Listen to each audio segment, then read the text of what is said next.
Gardening is the practice of growing and cultivating plants as part of horticulture. In gardens, ornamental plants are often grown for their flowers, foliage, or overall appearance. Useful plants, such as root vegetables, leaf vegetables, fruits, and herbs, are grown for consumption, for use as dyes, or for medicinal or cosmetic use. Gardening is considered to be a relaxing activity for many people. Gardening ranges in scale from fruit orchards, to long boulevard plantings with one or more different types of shrubs, trees and herbaceous plants, to residential yards including lawns and foundation plantings, to plants in large or small containers grown inside or outside. Gardening may be very specialized, with only one type of plant grown, or involve a large number of different plants in mixed plantings. It involves an active participation in the growing of plants, and tends to be labor-intensive, which differentiates it from farming or forestry. History. Ancient times, forest gardening, a forest-based food production system, is the world's oldest form of gardening. Forest gardens originated in prehistoric times along jungle-clad river banks and in the wet foothills of monsoon regions. In the gradual process of families improving their immediate environment, useful tree and vine species were identified, protected and improved whilst undesirable species were eliminated. Eventually foreign species were also selected and incorporated into the gardens. After the emergence of the first civilizations, wealthy individuals began to create gardens for aesthetic purposes. Egyptian tomb paintings from around 1500 BC provide some of the earliest physical evidence of ornamental horticulture and landscape design. They depict lotus ponds surrounded by symmetrical rows of acacias and palms. A notable example of ancient ornamental gardens were the Hanging Gardens of Babylonia, one of the seven wonders of the ancient world and now a World Heritage City, while ancient Rome had dozens of gardens. Wealthy ancient Egyptians used gardens for providing shade. Egyptians associated trees and gardens with gods as they believed that their deities were pleased by gardens. Gardens in ancient Egypt were often surrounded by walls with trees planted in rows. Among the most popular species planted were date palms, sycamores, fir trees, nut trees, and willows. These gardens were a sign of higher socio-economic status. In addition, wealthy ancient Egyptians grew vineyards, as wine was a sign of the higher social classes. Roses, poppies, daisies and irises could all also be found in the gardens of the Egyptians. The Assyrians were also renowned for their beautiful gardens. These tended to be wide and large, some of them used for hunting rather like a game reserve today and others as leisure gardens. Cypresses and palms were some of the most frequently planted types of trees. Ancient Roman gardens were laid out with hedges and vines and contained a wide variety of flowers, acanthus, cornflowers, crocus, cyclamen, hyacinth, iris, ivy, lavender, lilies, myrtle, narcissus, poppy, rosemary and violets, as well as statues and sculptures. Flower beds were popular in the courtyards of rich Romans. The Middle Ages. The Middle Age represented a period of decline. Gardens for aesthetic purposes, in what concerns gardening. After the fall of Rome, gardening was done with the purpose of growing medicinal herbs and/or decorating church altars. Monasteries carried on a tradition of garden design and intense horticultural techniques during the medieval period in Europe.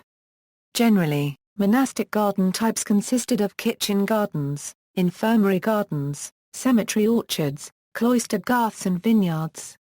Individual monasteries might also have had a green court, a plot of grass and trees where horses could graze, as well as a cellars garden or private gardens for obedientiaries, monks who held specific posts within the monastery.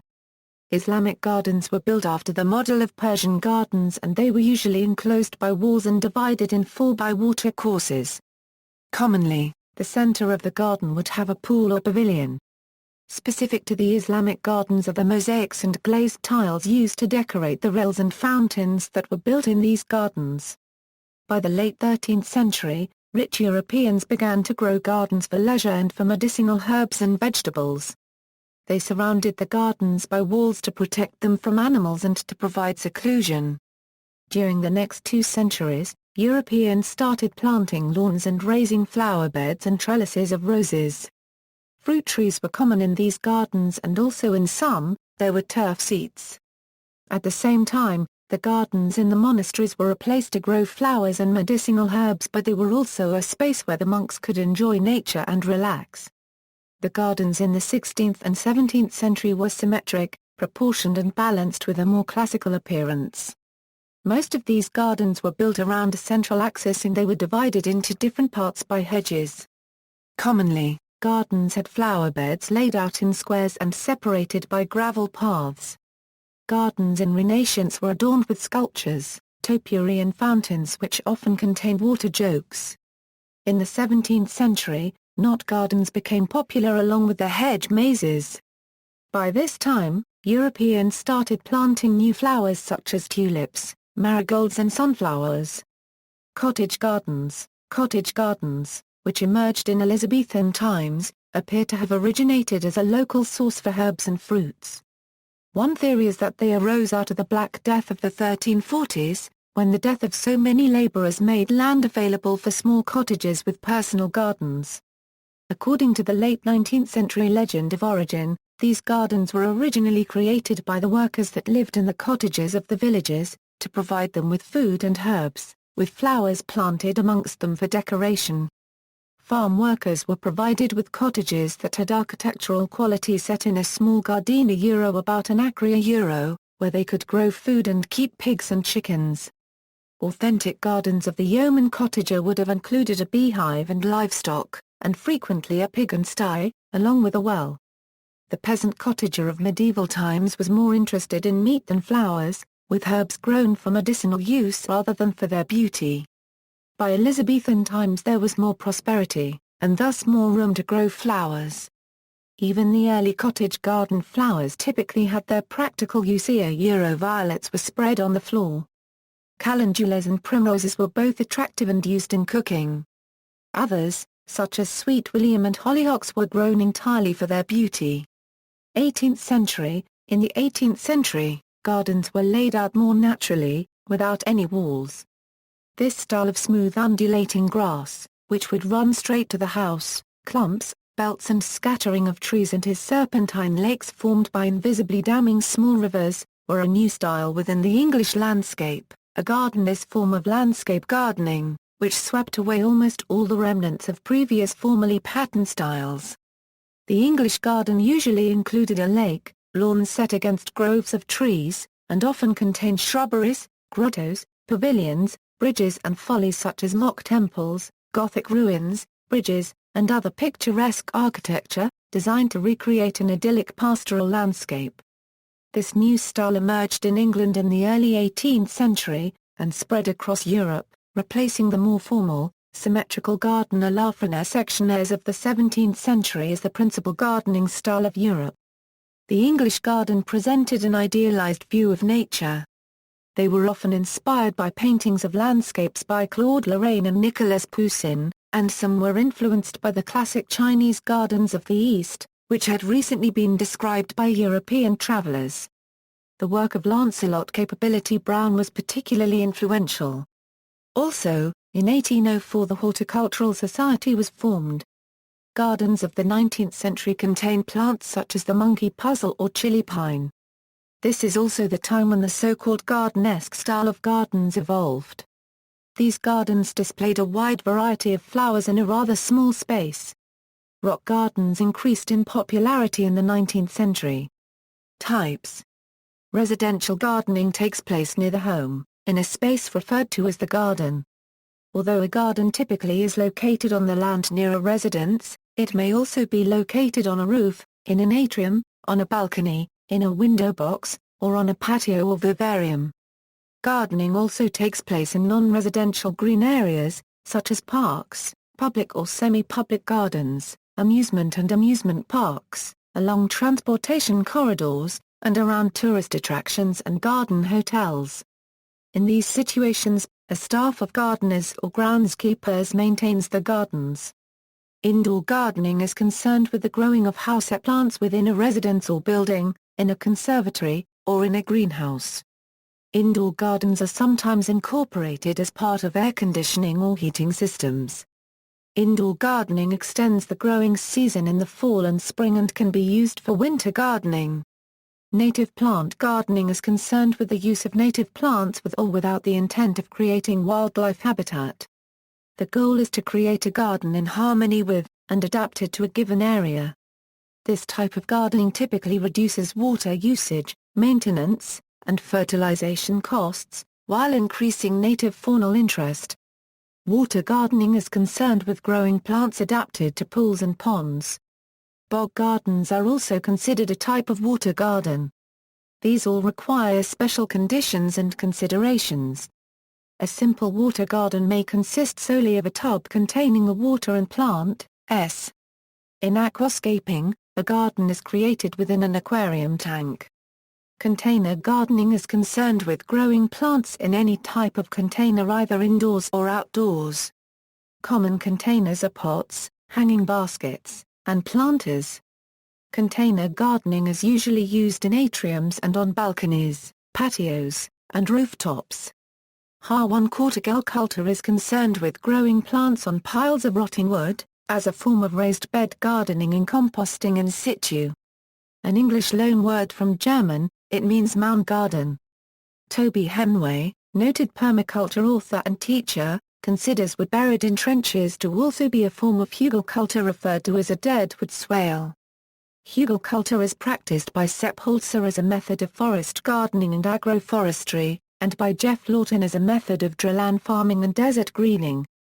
When used as a method of disposing of large volumes of wastewood and woody debris, horticulture accomplishes carbon sequestration. It is also a form of xeriscaping. Community gardening is a social activity in which an area of land is gardened by a group of people, providing access to fresh produce and plants as well as access to satisfying labor, neighborhood improvement, sense of community and connection to the environment. Community gardens are typically owned in trust by local governments or non-profits. Garden sharing partners landowners with gardeners in need of land. These shared gardens, typically front or backyards, are usually used to produce food that is divided between the two parties. Organic gardening uses natural, sustainable methods, fertilizers and pesticides to grow non-genetically modified crops. Garden features and accessories. There is a wide range of features and accessories available in the market for both the professional gardener and the amateur to exercise their creativity.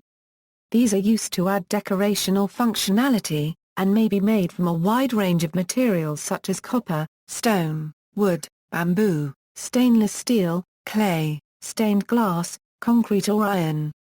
Examples include trellis, arbors, statues, benches, water fountains, urns, bird baths and feeders, and garden lighting such as candle lanterns and oil lamps.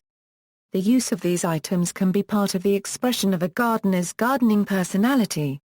Gardening departments and centers. Gardening departments and centers mainly sell plants, sundries, and garden accessories, but in recent times, many now stock outdoor leisure products as diverse as spas, furniture, and barbecues. Many garden centers now include food halls, and sections for clothing, gifts, pets, and power tools. There are also a number of online garden centers that now deliver direct to customers' doors. Comparison with farming. Gardening for beauty is likely nearly as old as farming for food, however for most of history for the majority of people there was no real distinction since the need for food and other useful product trumped other concerns. Small-scale, subsistence. The agriculture is largely indistinguishable from gardening. A patch of potatoes grown by a Peruvian peasant or an Irish smallholder for personal use could be described as either a garden or a farm. Gardening for average people evolved as a separate discipline, more concerned with aesthetics and recreation, under the influence of the pleasure gardens of the wealthy. Meanwhile, farming has evolved in the direction of commercialization, economics of scale, and monocropping. In respect to its food-producing purpose, gardening is distinguished from farming chiefly by scale and intent. Farming occurs on a larger scale, and with the production of saleable goods as a major motivation. Gardening is done on a smaller scale, primarily for pleasure and to produce goods for the gardener's own family or community. There is some overlap between the terms, particularly in that some moderate-sized vegetable growing concerns, often called market gardening, can fit in either category. The key distinction between gardening and farming is essentially one of scale. Gardening can be a hobby or an income supplement, but farming is generally understood as a full-time or commercial activity, usually involving more land and quite different practices. One distinction is that gardening is labor-intensive and employs very little infrastructural capital, sometimes no more than a few tools, for example a spade, hoe, basket and watering can. By contrast, larger-scale farming often involves irrigation systems, chemical fertilizers and harvesters or at least ladders, for example to reach up into fruit trees. However, this distinction is becoming blurred with the increasing use of power tools in even small gardens.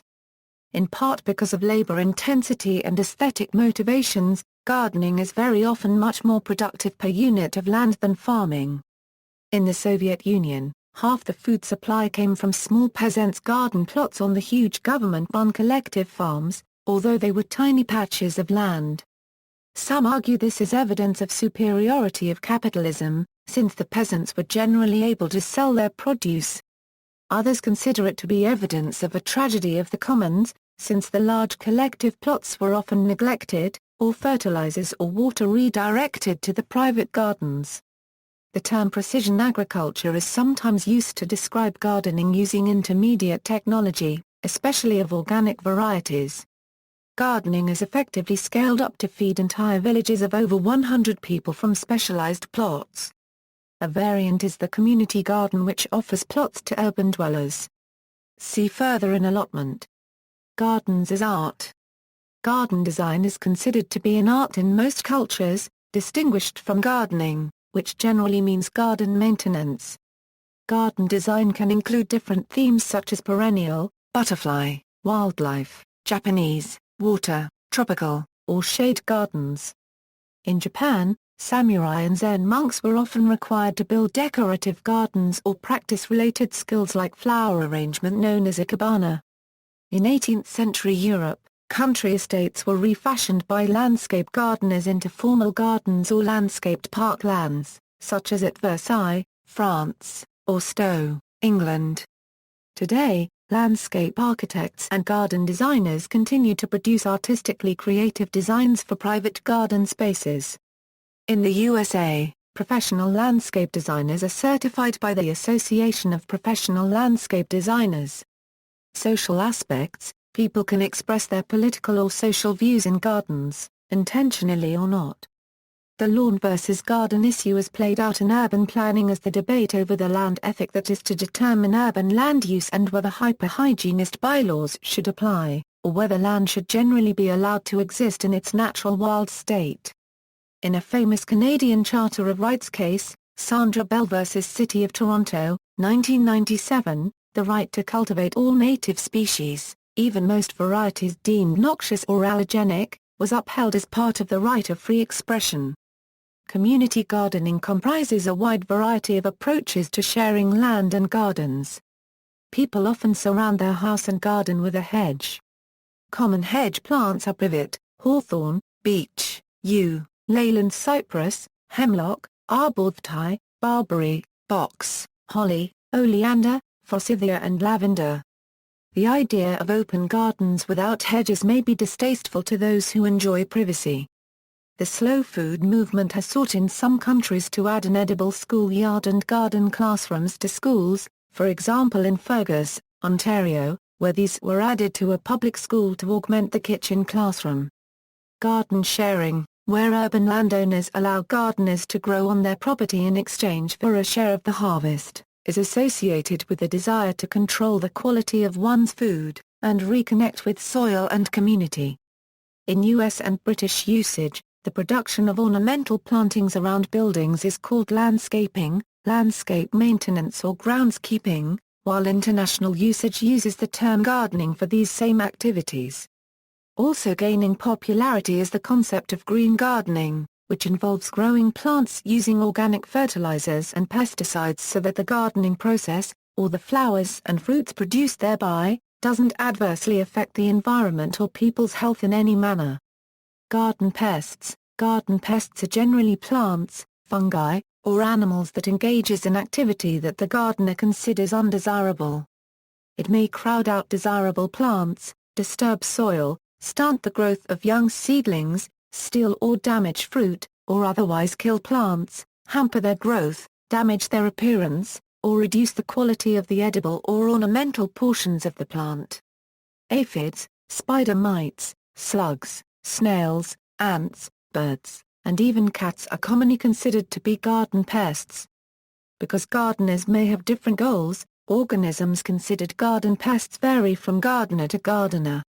Tripioleum speciosum, for example, may be considered a desirable and ornamental garden plant, or it may be considered a pest if it seeds and starts to grow where it is not wanted. As another example, in lawns, moss can become dominant and be impossible to eradicate. In some lawns, lichens, especially very damp lawn lichens such as Peltigera lactifolia and P. membranacea, can become difficult to control and be considered pests. Garden pest control. There are many ways by which unwanted pests are removed from a garden. The techniques vary depending on the pest, the gardener's goals, and the gardener's philosophy. For example, snails may be dealt with through the use of a chemical pesticide, an organic pesticide, hand-picking, barriers, or simply growing snail-resistant plants. Pest control is often done through the use of pesticides, which may be either organic or artificially synthesized. Pesticides may affect the ecology of a garden due to their effects on the populations of both target and non-target species. For example, unintended exposure to some neonicotinoid pesticides has been proposed as a factor in the recent decline in honeybee populations. A mole vibrator can deter mole activity in a garden. Other means of control include the removal of infected plants, using fertilizers and biostimulants to improve the health and vigor of plants so they better resist attack, practicing crop rotation to prevent pest buildup, using companion planting, and practicing good garden hygiene, such as disinfecting tools and clearing debris and weeds which may harbor pests. See also. References. Further reading. J. L. Budd. American Horticultural Manual Vol. 1. John Wiley & Sons. Retrieved May 11, 2008. J. L. Budd. American Horticultural Manual Vol. 2. John Wiley & Sons. Retrieved May 11, 2008. Arizona Master Gardener Manual. Cooperative Extension, College of Agriculture, University of Arizona. Retrieved August 6, 2007. Thomas Joseph Dwyer. Guide to Hardy Fruits and Ornamentals. T. J. Dwyer & Son. Retrieved May 11, 2008. Robert Hogg. The Fruit Manual. Cottage Gardener Office. Retrieved May 11, 2008. Margaret Wills, The Making of the English Gardener, Plants, Books and Inspiration 1560-1660, Yale UP, 2011. Jeremy Nadeler, Gardening as a Sacred Art. External links, National Gardening Association, Gardening at DMOZ.